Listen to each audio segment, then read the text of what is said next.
cringe ko ngayon. Wala akong maano dito guys, sorry. Pero, may mga gamit pa ako dito. Ito oh.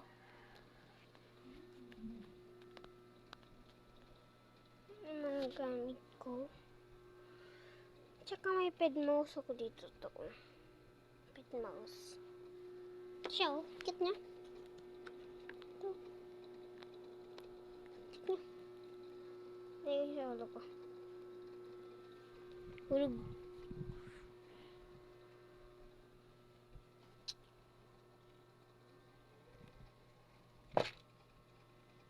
Wala akong magawa. Guys, kung sino nagsubscribe, pwede nyo yung ano dyan sa comments. Tapos, sulat ko pangalan nyo. Sulat ko pangalan nyo dito. Dito sa diary ko. Hindi ko na to diary. Ito lang yung pansulat ko yung miss ko. Ayan. Page 1, punit na.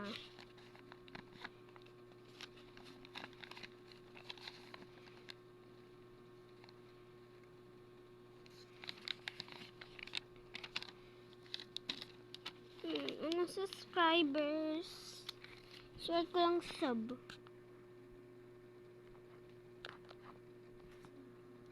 Okay, wait lang. Ano yung lang cellphone kapatid ko? Wala lang yung guys, sorry. 3 subscribers from now.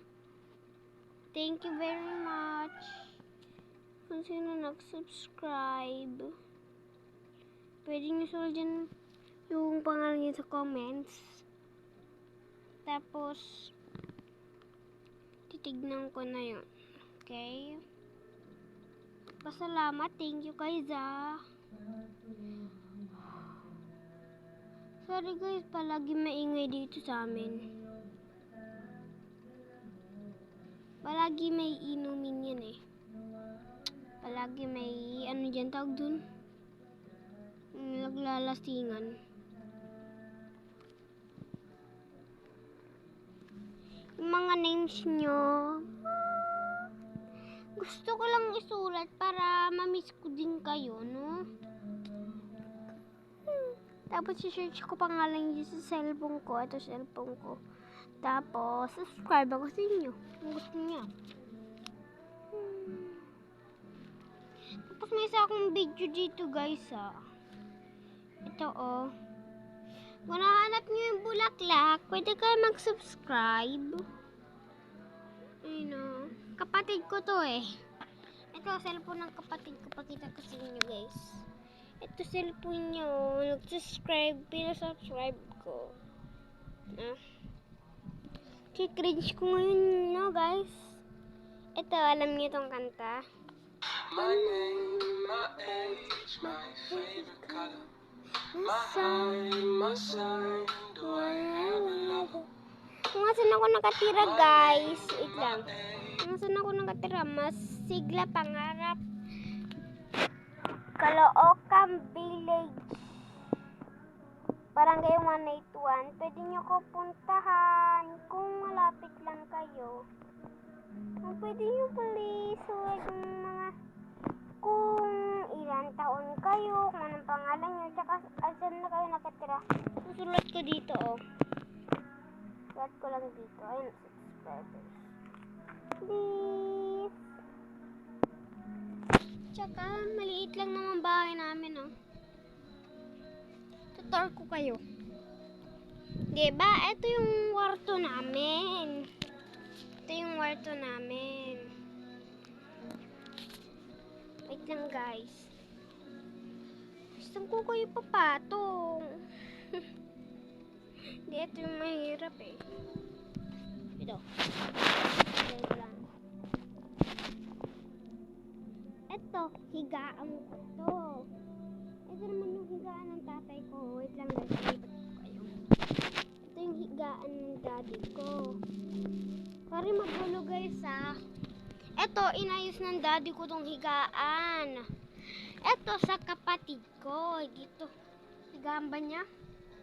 Kalimutan ko, dito higaan niya. Tapos dito higaan ng mama ko, guys, oh.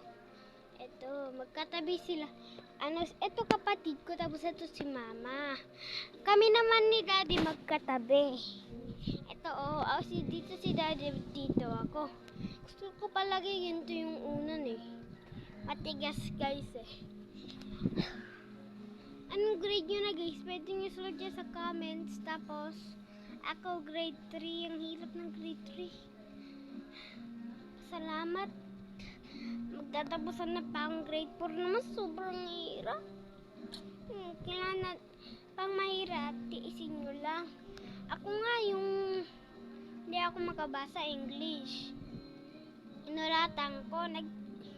Sinasabi ko, sana hindi ako 5 lang yung score kasi minsan 5, 10, 7, tapos 15, 16, parang mga ganon.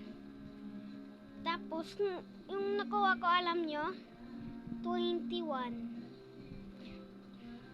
Happy nga ako nun, eh. Tapos yung isa naman, natatakot ako kung anong score ko. Tapos perfect pala ako, 30/30. Kaya nyo din, guys, sa isang araw, makakataas din score nyo. Kunyari, 1 to 30. Galing ng binasa mo na, tapos sinasagot mo na. Natatakot ka baka baba, pero parang ganun lang, magyayari din yun sa inyo. Mahirap buhay namin dito, eh. Ang gulo ng buhok ko. Guys, bye-bye. Part 2 na lang. Nagpasalamat, tsaka pang dadaan kayo doon. Doon sa kalsada, gilid lang kayo dahil di mga motor, ako nga nung dati, naglalaro kami dyan sa labas, eh. Yung tricycle na dala akong kaibigan, yung ulo ko, nilusot ko dun, tapos sinigawan ako ng driver. Natakot ako, yung puso ko biglang nasira kasi ginawa ko yun. Di pumasok na lang ako sa bahay, umiiyak. Yung iba naman babae, naasar lang ako nung masakit yun talaga sa puso. Tapos sana hindi yun magyari sa inyo. Bye-bye! Love you guys! I-search nyo lang dyan sa comments yun. Love you! Bye-bye! Please subscribe!